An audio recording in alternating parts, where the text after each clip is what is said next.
Media. Nze Ateekateeka Sarah mutazindwa nga nze Regional Election Officer wa region eno ya Central North. Mukimanyi nti mandate yaffe mu Article 62 eri nti tulina okutegeka okulonda, kuteekateeka okulonda okulaba nti buli muntu yenna alonda mu Uganda muno. Naye kati tekijja ku lunaku lwa kulonda kwokka, emirimu gitandika kuva eno. Bannayuganda abasinga njagala obategeeza nti tutandikira mu kutereeza ebifo abantu we byesimbawo kye bayita confirmation of electoral areas, nti ne tusooka ne tumanya tulina ebifo bimeka. Ebyo bwe tubimala ne tugenda mu update ne tujjuza okuzza obujja enkalala, abantu ne beekyusa ne bava eno ne badda eno. Bwe tumala ate ne tuzitimba enkalala, eyo road map. Bwe tuzitimba abantu ne tujjamu abafu, ne tujjamu abasenguse, bano Bukulu sirondera wano. Bwe tumala ne tugenda ku nomination, abantu ne batandika okwesimbawo mu bifo biri bye twakonfaminga. Ne tulyoka tufuna abakulembeze abagenda okujja ku buli mutendera, okuva ku president paka ku LC1. Ne tulyoka tugenda mu campaigns, then ne tulonda. Abantu abasinga balowooza nti okulonda kubeerawo eri mu campaigns ng'ekintu kikutteyo, naye ate ne beerabira okujjumbira eno gye tutandikira. So kati nkubiriza bannayuganda nti tugenda kusimbula. Tugenda kusimbula ate tugenda kusimbula omuzungu kyagamba you hit the ground running. Kubanga obudde bukoze ki? Buweddeyo. Omuntu bw'alowooza 2026 nti ke kalulu, yalowooza mwaka gwonna, naye ng'okulonda kugenda kubeerawo mu wiiki esooka eya 2026. So kitegeeza ebintu ebisinga byonna tusooka bikolera eno.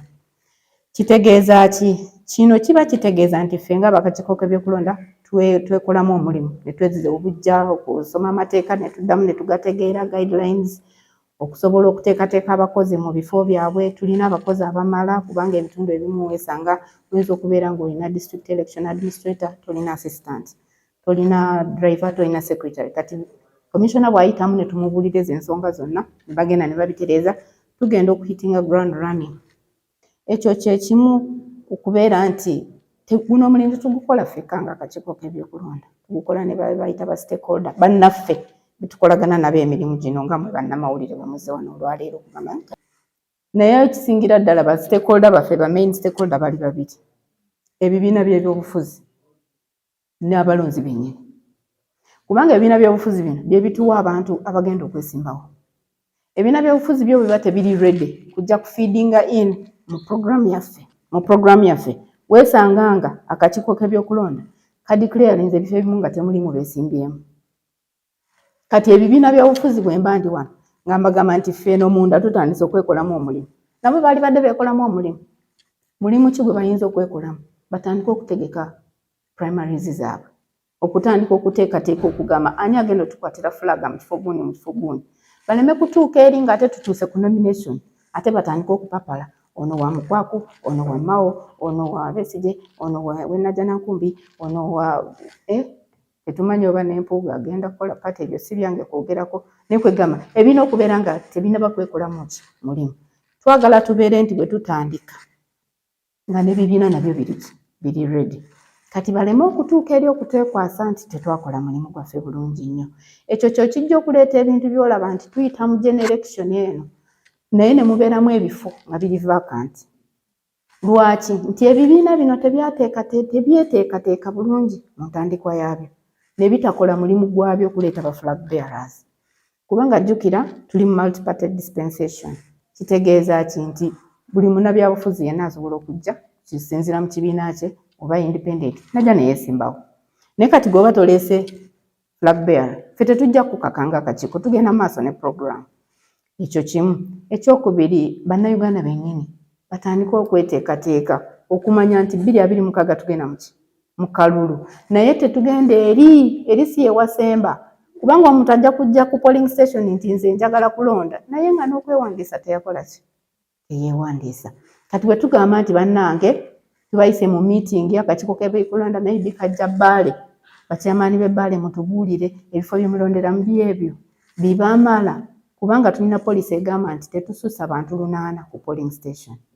Kati bw'abantu bawera 800, polling station eyo tuba tulina ogyawuzaamu.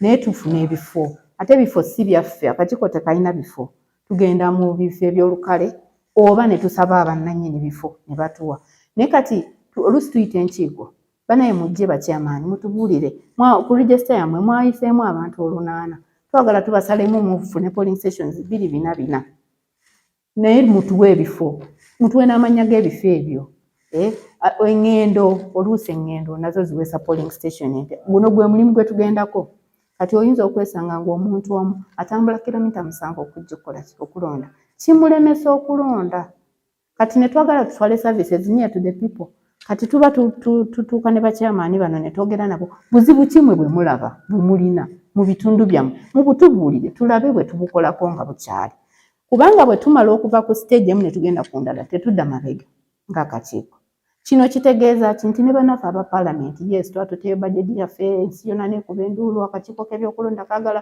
akase kalamba akagenda kukola ki abantu batunuulira kase naye tebatunuulidde emirimu egigenda okukolebwa mu kase ako ate ng'eno ezo tezitumala bamemba ba paalamenti kantulire mu kamera ezo tezikola ki tezitumala kubanga tugenda ne tutuuka eyo muba mutuuse muli kumpi okuggusa ekintu kino abamu ne balya emmese nti ffe twagala constituency ne bagibawa naye mu kugibawa nga ffe twamala dde okuteekateeka ki ebifo byaffe tuliba tulina okuddayo ate tubanone muba muli awo nti ate baleeseeyo simanya municipalities empya kyokka nga mubuzaayo myezi bwezikola ki mulina okugenda musalemu abalonzi okwawulamu abeeri ababadde abakadde n'abagenda okudda ewapya n'okufuna ebifo ebipya ebironderwamu nga tubasaba bannaffe aba paalamenti mwe muleeta ebifo bino ebipya mubireete nga bukyali tusobole okubiincorporatinga mu roadmap yaffe tusobole okubeera nga tutambulira wamu ffenna nga teri ki naganaaga ekyokubiri tusaba gavumenti mwami Goli bino ndowooza byali badde si byange byakwogera naye ng'era omukozi w'akakiiko essente zijje mu bwangu kubanga bwe tuba tusabye essente ate ne zijja nga financial yeggwako tekikola ki tekikola makulu emirimu egimu gigenda kwetuuma ku ginne waagyo tutandika okupapya bannayuganda abamu baleme kwetaba mu byakulonda bino nga tebeetegese nga bwe nabagambye tufuna challenges ezo eza new creations ezo zetudestabilizinga nnyo singa tuzifuna mu budde ne tuziplaningira mu budde jjukira buli lwoleeta new creation eyingira mu budget buli lwoleeta new creation eyingira mu ki mu budget ate njagala bannayuganda bategeere nti bwe tuba tubudgetinga katubudgetingira general election tubudgetingira buli kintu kyonna n'ekirigwawo oluvannyuma lwa general election okugeza by election kati tetwabadde eddokola tetwagenze mu paalamenti kuddamu kusaba ssente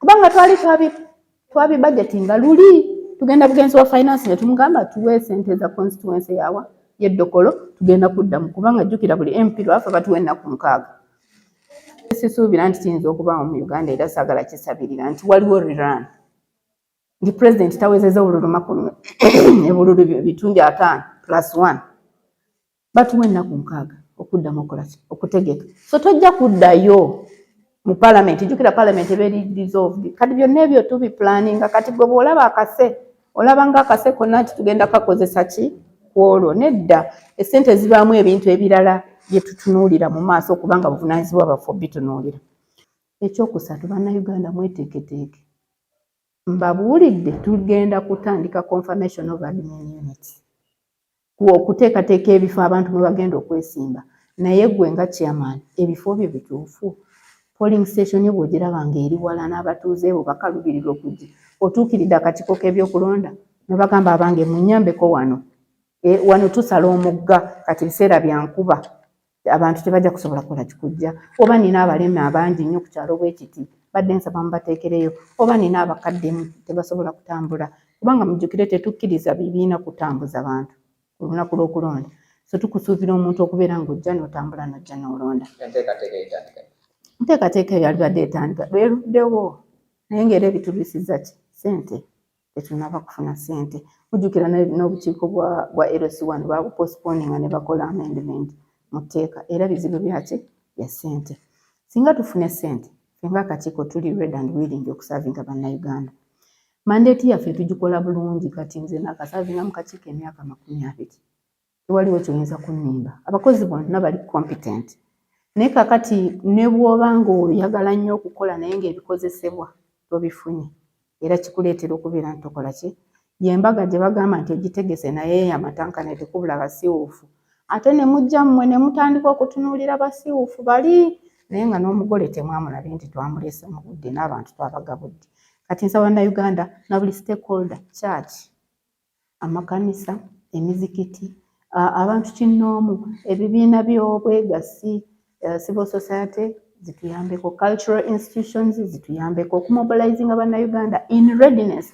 Omanye omuntu okukirowoozaako n'ategeera nti eriyo okulonda kirala nnyo n'oyo atakiwuliranga nako, atakirowoozanga nako. Nti bwe tunaatandika okugenda okukola update okuzza obujja enkalala, buli muntu yenyigiremu agende akole ki, yeeronde yeeteeke mu kifo eyo gy'azaalibwa oba gy'asibuka gy'ayagala okulondera. Ffe tujja mmuteekayo bulungi nnyo.